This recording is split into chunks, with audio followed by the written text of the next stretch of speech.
Salut, bienvenue sur cette chaîne Kabouré officielle. Si tu es de nouveau sur la chaîne, abonne-toi dès maintenant, active la cloche de notification pour ne rien manquer de nos nouvelles publications. Vous avez un smartphone que vous avez essayé de réparer la charge en vain. Cette vidéo est faite pour vous. Suivez attentivement la vidéo jusqu'à la fin pour comprendre comment vous allez pouvoir réparer la charge de votre smartphone facilement. Sachez que si vous avez un smartphone qui refuse de charger, il y a 7 pannes majeures que ces pannes peuvent être la cause qui fait que votre téléphone ne charge pas. Premièrement, c'est le connecteur de charge. Le connecteur de charge, c'est là où vous branchez le câble. Si lui il est en panne, le téléphone peut ne pas charger. Et comment constater qu'il est en panne? Vous allez remarquer quand vous branchez, vous soulevez un peu le câble, ça charge. Vous laissez, ça ne charge pas. Ou bien vous avez branché, ça ne charge même pas. Donc ça c'est un signe qui montre qu'il peut être en panne. Deuxièmement, le problème peut venir du mécanisme de charge. Quand le mécanisme de charge a un problème, vous branchez, la charge est lente. La charge est lente. Ou du moins, si vous branchez, au contraire, au lieu que ça augmente, c'est en train de diminuer.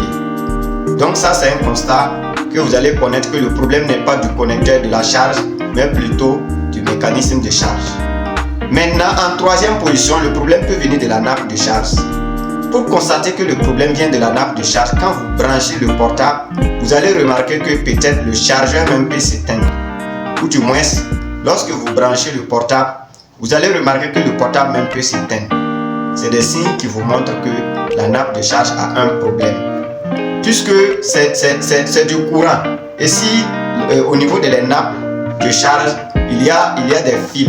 Et s'il y a une combinaison de masse, vous allez remarquer que dans votre atelier, s'il y a une combinaison de masse, votre compteur, votre disjoncteur peut sauter.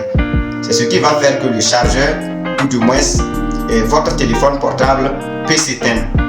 Ça aussi c'est une étape. La seconde étape est que le problème peut venir du borne de la batterie. Ça veut dire là où vous connectez la batterie. Si lui il n'est pas bon, votre portable ne sera jamais chargé.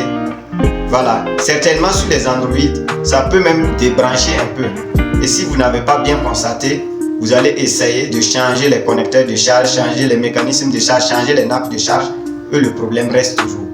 Donc vous devrez connaître toutes ces étapes pour ne pas taper à côté.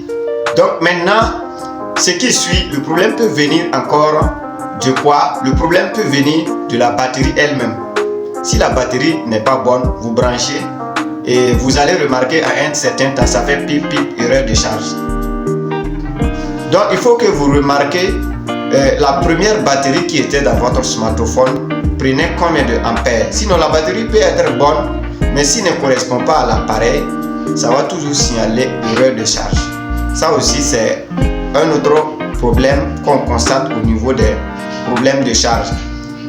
Et sur la page suivante, nous pouvons parler de l'écran. Voilà, si l'écran aussi a un court-circuit, surtout les Android, il y a certains écrans qui ont en même temps la nappe de charge. Voilà, si déjà l'écran a un court-circuit, vous allez voir quand vous branchez, en bas de l'écran ça chauffe très fort. Vous voyez? Vous pouvez même changer le mécanisme de charge et le problème persiste. Donc en ce niveau, il va falloir changer l'écran.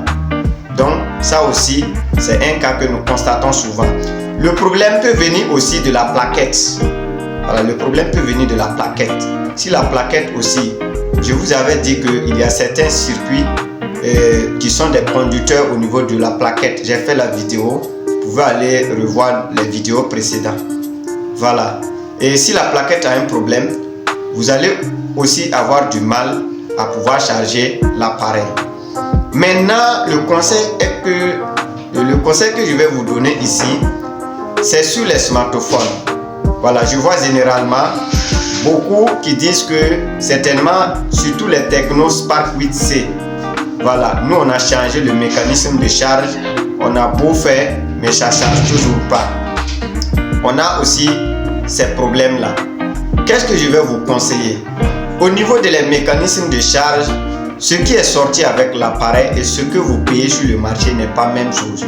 Je vais vous faire voir l'expérience. Donc vous voyez, cela, vous devrez faire quoi? Quand c'est un cas comme ça, à moins que vous allez trouver un ancien, vous enlevez les circuits, les conducteurs qui manquent sur l'autre pièce, sur le nouveau pièce, vous enlevez dans un ancien et vous mettez ça sur le nouveau.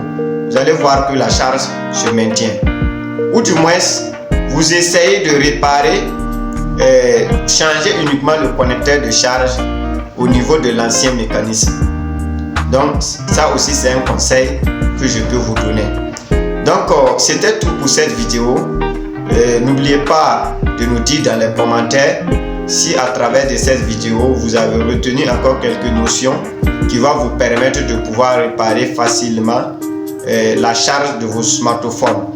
Donc ceux qui veulent voir comment on change ces pièces, j'ai déjà fait cette vidéo sur cette même chaîne là.